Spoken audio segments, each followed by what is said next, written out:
میں ہوں راجہ شجاعت اور آپ دیکھ رہے ہیں راجہ شجاعت یوٹیوب چینل اور فیس بک پیج۔ آج کی ویڈیو میں بات کریں گے پاکستان کے اندر پولیٹیکل ہیپننگز کے حوالے سے، اور آپ دیکھ رہے ہیں کہ پاکستان جو ہے وہ آہستہ آہستہ جتنے بھی ڈیموکریٹک ہماری ویلیوز تھی اس کو پس سے پوچھ ڈالتے ہوئے ایک ملٹری ڈیموکریسی کی طرف چل رہا ہے، اور سویلین ڈکٹیٹرشپ کی طرف چل رہا ہے، ایک کنٹرول ڈیموکریسی کی طرف چل رہا ہے، اور جس میں ایک ادارہ جو ہے وہ عوام سے ابوو ہو چکا ہے، اور انہوں نے جو پلان بنائے ہیں وہ یہ سمجھتے ہیں کہ ہمارے پلانز جو ہیں وہ پاکستان کی بہتری کے لیے ہیں، ہم جو مرضی فیصلہ کر لیں، پاکستان کی قوم کو منع تسلیم کرنا چاہیے۔ اور یہ لڑائی جو ہے آپ دیکھ رہے ہیں کہ پاکستان کے اندر پچھلے 3 سالوں سے جاری ہے، اور اس لڑائی میں جو لوگ ہیں، عوام جو ہے وہ نہیں مان رہی، لیکن کچھ طبقات ہیں، کچھ لوگ ہیں جو اس سسٹم سے، اس لڑائی کی وجہ سے فائدہ اٹھا رہے ہیں، وہ سارے کے سارے اس سسٹم سے فائدے کے لیے یا ذاتی مفاد کی خاطر وہ پاکستان کے اندر ہونے والی ہر جو انسانی حقوق کی خلاف ورزی ہے، جہاں پہ لوگوں کے رائٹس کو کچلا جا رہا ہے، جہاں پہ بے گناہ لوگوں کو گرفتار کیا جا رہا ہے، جہاں پہ سول رائٹس کو ختم کیا جا رہا ہے، جہاں پہ پولیٹیکل لیڈرشپ جو پاکستان کی تاریخ کا سب سے صاف ستھرا پولیٹیکل لیڈر ہے، اس کو تقریباً 1 سال سے گرفتار کیا ہوا ہے۔ یہ سارا کچھ جسٹیفائی کرتے ہیں یہ جو ہمارے سو کالڈ انٹلیکچوئلز ہیں۔ لیکن اس لڑائی میں لوگ کہتے ہیں کہ عمران خان صاحب کو چھوڑ دینا چاہیے، تھک جانا چاہیے۔ تو میں یہ سمجھتا ہوں کہ عمران خان کو کیوں تھکنا چاہیے؟ عمران خان کی پہلے دن سے جو لڑائی تھی وہ پاکستان کے اندر سسٹم کی تبدیلی کی لڑائی تھی۔ عمران خان نے اس لڑائی میں بہت کچھ اچیو بھی کیا۔ آپ نے دیکھا ہوگا کہ پاکستان میں لوگوں کے ساتھ شرے عام زیادتی ہوتی تھی، نظام جو ہے وہ سسٹم ایسا تھا کہ کوئی اس کے خلاف بات نہیں کر سکتا تھا،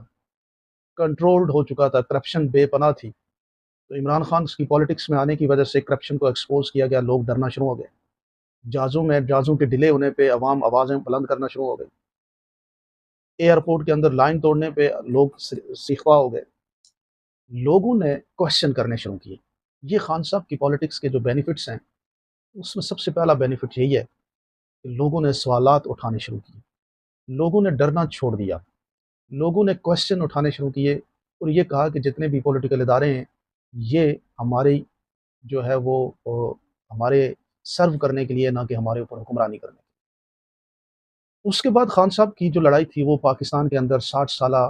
حکومتی طرز کے خلاف تھی، حکومت کے اندر کمیشن اور کک بیکس کا جو طریقہ کار تھا اس کے خلاف تھی، حکومت کے اندر سرکاری پروٹوکولز کو غیر ضروری انجوائے کرنا اس کے خلاف تھی،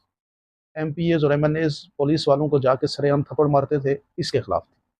M P Os M N As بننے کے بعد ان کو کوئی ہاتھ بھی نہیں لگا سکتا تھا، اس کے خلاف تھی۔ تو خان صاحب کے دور حکومت میں ان چیزوں کے اندر بھی کمی ہوئی، جو جسے کہتے ہیں شہنشاہانہ قسم کا جو پروٹوکولی سسٹم تھا اس کو ختم کیا گیا،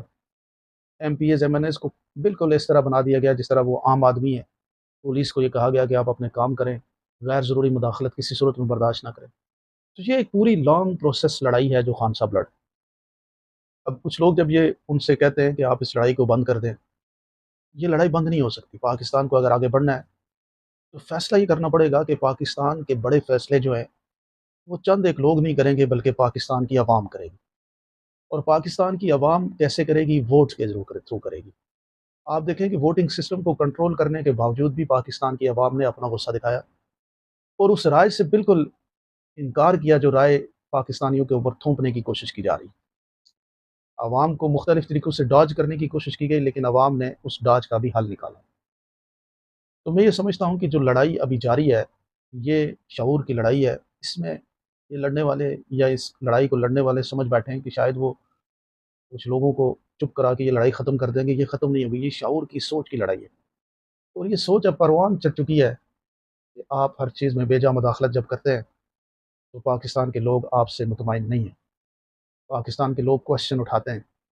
پاکستان کے لوگ یہ سوال اٹھاتے ہیں کہ آپ ہر چیز پہ، آپ اس ملک کے لیے بہت ضروری ہیں، لیکن آپ پاکستان جو 20-22 کروڑ عوام ہے اس سے تو اہم نہیں ہے، یہ ملک تو ان کا ہے، یہ ملک ان کی ملکیت ہے، ان کے لیے زندگی میں آسانی پیدا کریں گے تو وہ آپ کے ساتھ ہو جائیں گے، لیکن آپ ان کی خیالات کو روند کے اپنے خیالات توپنے کی کوشش کریں گے تو گم ہو جائیں گے۔ آپ دیکھ لیں کہ جتنے بھی بڑے عہدوں پہ بیٹھے لوگ تھے آج کہاں پہ ہیں ان کو کون جانتا ہے؟ گمنامی کی جو ہے وہ پاتال میں گر چکے، کوئی شخص ان کا نام لینے کے لیے تیار نہیں۔ جو ابھی مسند اقتدار میں کیا یہ سمجھتے ہیں کہ کل ان کو بھی یاد کیا جائے گا؟ دولت کو کیا کرنا ہے جب آپ کے پاس عزت نہ ہو، کریکٹر نہ ہو؟ میں یہ سمجھتا ہوں کہ عمران خان کی لڑائی پاکستان کے اندر جو وہ ڈیموکریسی کی سیویئر کی بنیاد بن سکتی ہے، نہ صرف پاکستان میں بلکہ پوری دنیا کے اندر جو ڈکٹیٹرشپ اور اتھارٹیریم کا ایک نظام چل پڑا ہے اس کے خلاف یہ لڑائی ہے، جس میں آپ ہندوستان کے الیکشن کو بھی دیکھ سکتے ہیں، وہاں پہ بھی مودی صاحب سویلین ڈکٹیٹرشپ کی طرف بڑھ رہے ہیں۔ بنگلہ دیش کے اندر آپ نے دیکھ لیا کہ وہ الیکشن کیا تھا، سری لنکا میں، آگے پیچھے جہاں پہ بھی مختلف آپ دیکھ رہے ہیں، ایون کہ پچھلا الیکشن جو امریکہ میں ہوا اس میں بھی ڈونلڈ ٹرمپ نے کہا کہ وہ الیکشن کنٹرول تھا، اسی طرح پیوٹن نے کیا الیکشن رشیا کے اندر۔ تو یہ سویلین ڈکٹیٹرشپ کی طرف جو لڑائی ہے، پاکستان کی عوام جو ہے وہ نہ صرف اپنی آزادی کی جنگ لڑ رہے ہیں بلکہ ڈیموکریسی کو ریوائیو کرنے کی بھی جنگ لڑ رہے ہیں، اور ڈیموکریسی کو ریوائیو کرنے والا جو لیڈر ہے اس کا نام عمران خان ہے۔ آپ لوگ کیا سمجھتے ہیں؟ ضرور کمنٹ سیکشن میں بتائیے۔